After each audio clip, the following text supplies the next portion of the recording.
Today, we are diving into two, frankly terrifying, true stories about spring break trips gone wrong. But what's so wild is how they went wrong in two totally different and, yeah, super chilling ways. So think about it for a second. What's actually scarier? A threat you can see coming right at you, or one you can't even be sure is real?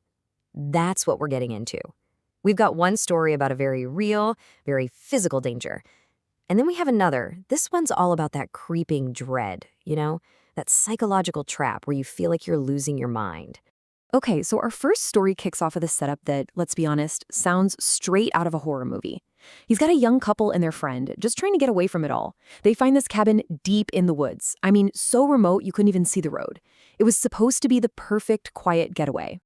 And at first, the little things that were off, they were super easy to just brush aside. A brand new padlock on a rusty old shed. Weird, but okay. Footprints in the mud. Maybe someone just went for a walk. But here's the thing about being truly isolated. Your brain starts connecting dots. And suddenly, these little details don't feel so random anymore. They start to feel like clues that maybe, just maybe, they weren't as alone out there as they thought. And that little bit of unease, well, it didn't stay little for long. It completely spiraled into just raw terror. Because in the middle of the night, that peaceful quiet of the woods, it was shattered, and the threat became undeniable.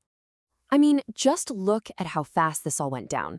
At 2 a.m, it's a bump in the night. No big deal, right? 2 hours later, there's a guy pounding on the door claiming to be a ranger. And then minutes after that, bam, a rock smashes through the living room window. In just a couple of hours, they went from, "What was that noise?" to, "We are fighting for our lives." It's an absolutely terrifying escalation. And this is the crucial part of this story. There was zero confusion about what was happening. The narrator put it plainly. This guy was trying to get in and kill them. It wasn't a gut feeling. It was a clear, present, physical danger. So that's what we're talking about with a physical threat. The fear is horrifying, for sure, but it's tangible, It has a shape. It has a voice. It throws a rock. It's an enemy you can see, and because you can see it, you can react. The mission becomes crystal clear. Survive. Okay, so this really sets up the two kinds of isolation we're looking at. You've got the classic alone in the woods horror. But then there's the horror of being completely alone in a room full of people. So let's switch gears and dive into that second story, where the threat isn't breaking down the door, it's already inside the house. All right, story number 2, and the setting could not be more different. We're going from a tiny, isolated cabin to a giant lake house, just jam-packed with college students on spring break. You'd think safety in numbers, right? Wrong. So wrong. See, in this story, the danger didn't come with a loud bang. It started as this low hum of weirdness. The narrator, who admits he's a bit paranoid, immediately picked up on these little red flags. The host's welcome speech sounded way too rehearsed, and then there was this weirdly strict rule. Everyone had to hand over their car keys. It just didn't feel right. And from there, the red flags just kept stacking up. The friend who invited them, total ghost, not answering her phone. The host is walking around with a clipboard like he's observing an experiment. There's this core group of people who are all perfectly in sync. And get this, they see a couple leave only for that same couple to show up again later. Separately, any one of these things is just odd. But put them all together, it paints this picture of something totally staged, like they walked into a play that was already in progress. And here we get to the heart of it. This narrator's fear wasn't about being physically trapped. The doors weren't locked, but with the social pressure, the feeling of being watched, and their keys gone, they felt just as trapped, if not more so.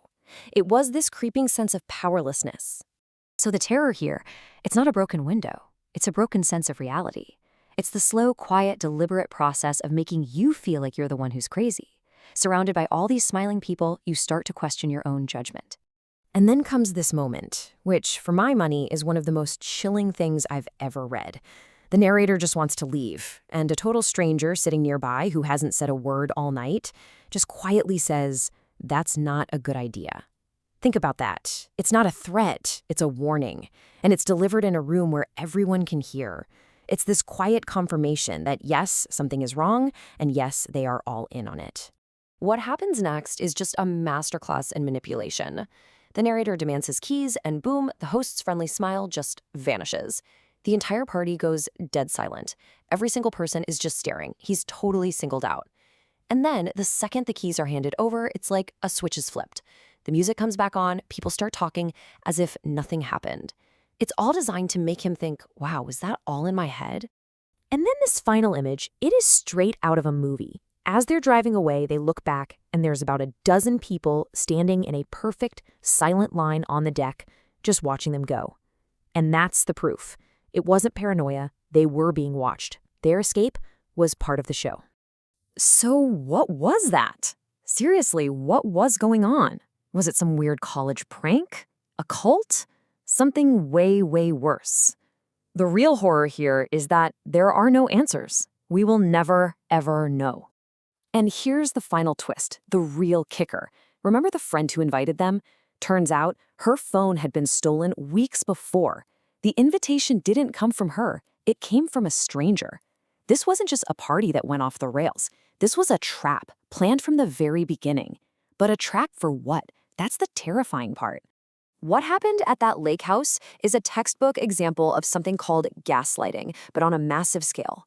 The whole point was to create an environment so bizarre that the narrator would start to doubt his own sanity, to make him think he was the problem for being creeped out. It's a way of trapping someone in their own head. And that's what makes this kind of fear so insidious, because technically, no laws were broken. What are you going to tell the cops? The party was weird? They took my keys but gave them back? There was no crime you could point to. It was all psychological, all terror with no evidence. So think back to the cabin. That story ended with police sirens.